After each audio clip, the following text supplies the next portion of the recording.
ఇంతకు ముందు బారిగేట్లు అనేవారు. ఎందుకంటే అది బారిగేట్ లేకపోతే ఏ విధంగా ఉంటారనేది మీరు చూస్తున్నారు. ఇప్పుడు మహిళలు గాని పిల్లలు గాని ఒక 6 నెలలకే ప్రభుత్వం మీద ఎంత వ్యతిరేకం వచ్చిందంటే యాక్చువల్లీ నేను పవన్ కళ్యాణ్ గారిని నమ్మి ఓటేసా. నిజానికి జగన్ అంత మంచి చేసినా పవన్ కళ్యాణ్ మీద ఉన్న గౌరవంతో నేను ఓటేసా.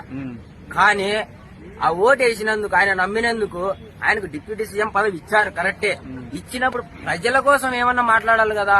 చంద్రబాబు నాయుడు గారు మనం ఇన్ని చెప్పాం, ఇన్నిట్లో మనం ఈకపోతే నెక్స్ట్ మళ్ళీ మనం ఓటు అడగలుగుతామా, అడగలేమా?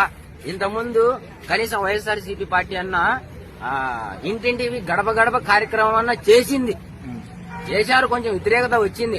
వీళ్ళకైతే ఇళ్ల దగ్గర కూడా రానిరు. నెక్స్ట్ టైం ఆ నుంచి అట్టే పోవాల్సి ఉంటుంది. పథకాల గురించి ఇస్తారన్న పథకాలు ఇస్తున్నారు. ఆ పథకాలు అయితే ఇవ్వనని డైరెక్ట్ గా చెప్పేశాను కదా. మళ్ళీ ఇస్తారనేది ఏంది?